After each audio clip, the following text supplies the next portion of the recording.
ಗಂಡನೇ ಅವರ ಹೆಂಡತಿನ ಕುಕ್ಕರಲ್ಲಿ ಬೇಯಿಸಿದಾನೆ.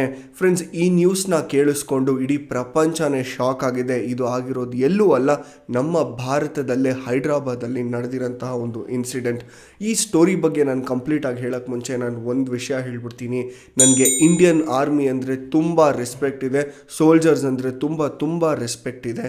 ಅನ್ಫಾರ್ಚುನೇಟ್ಲಿ ಈ ಕೊಲೆ ಮಾಡಿರೋಂಥವ್ರು ಒಬ್ಬ ಎಕ್ಸ್ ಆರ್ಮಿ ಮೆನ್. ಫ್ರೆಂಡ್ಸ್, ಈತ ಮತ್ತು ಈತನ ಹೆಂಡತಿ ದಾಂಪತ್ಯ ಜೀವನ ತುಂಬ ಚೆನ್ನಾಗಿ ನಡೀತಿತ್ತು. ಇವ್ರಿಗೆ ಇಬ್ಬರು ಮಕ್ಕಳು ಕೂಡ ಇದ್ದರು.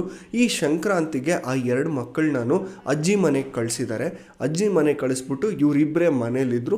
ಸಣ್ಣ ಪುಟ್ಟ ಗಲಾಟೆ ಇವ್ರ ಮಧ್ಯೆ ನಡೀತಿತ್ತು ಅಂತ ಅಕ್ಕಪಕ್ಕ ಮನೆಯವರು ಪೊಲೀಸವ್ರಿಗೆ ಹೇಳಿದ್ದಾರೆ. ಸೊ ಈ ಸಣ್ಣ ಪುಟ್ಟ ಜಗಳ ದೊಡ್ಡದಾಗಿದೆ. ಜಗಳಕ್ಕೆ ರೀಸನ್ ಏನು ಅಂದರೆ ಗಂಡನಿಗೆ ಹೆಂಡತಿ ಮೇಲೆ ಅನುಮಾನ, ಅವ್ರಿಗೆ ಬೇರೆ ಏನೋ ಅಫೇರ್ ಇದೆ ಅಂತ. ಅದು ಇನ್ನೂ ಕನ್ಫರ್ಮ್ ಆಗಿಲ್ಲ. ಗಂಡ ಆ ಥರ ಹೇಳಿದಾನೀಗ ಸದ್ಯಕ್ಕೆ. ಆ ಡೌಟ್ ಬಂದು ಹೆಂಡತಿ ಜೊತೆ ಜಗಳ ಆಗಿ ಒಂದು ರಾಡ್ ತೊಗೊಂಡು ಫಸ್ಟು